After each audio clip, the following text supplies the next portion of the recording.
I know from history it would actually make sense to call them as terrorists, but what about people who say, okay, that was really the history of Israel, but today they just want to live with peace, and they are not terrorists anymore like their forefathers. How do we tackle that question? Right.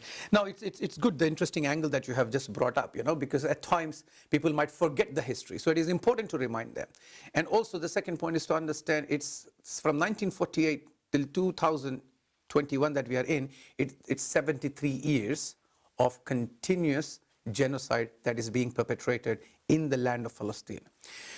Now the question that you have raised is, what about the Jewish Zionists or the Jewish extremists of today? Obviously, because of the media hype, we always tend to relate Islam and Muslims to the title terrorism. And that is why it was very important that we call the state of Israel as the state of terrorism, because that is what it has been set up on. However, what about now? Let me give you a simple statistics. According to FBI in United States, they put forward the statistics in 2005 of the last 25 years. That is from 1980 to 2005. So according to the FBI report of 2005, in the last 25 years, all the terrorist attacks that took place on American soil, out of all those attacks, 6% were committed by the Islamist organizations, and 7% were committed by the Jewish extremists. Can you imagine, while there is no conflict between Israel and America, while there is no conflict between the Jews and the Christians in that part of the world, yet there are 7% terrorist attacks that are being perpetrated on the American soil.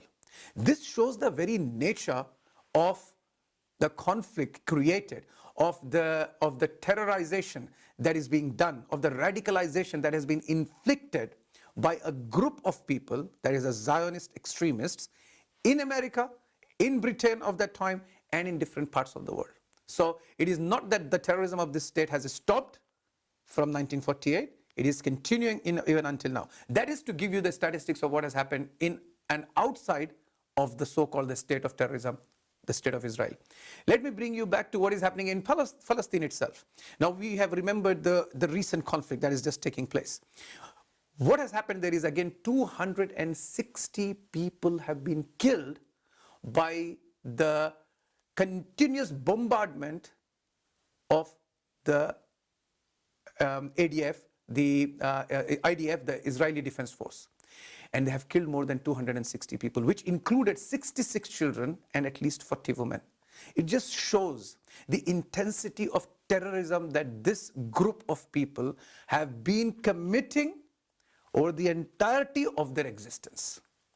So it is not that they did it in the beginning, they are continuing to do it even up until this day.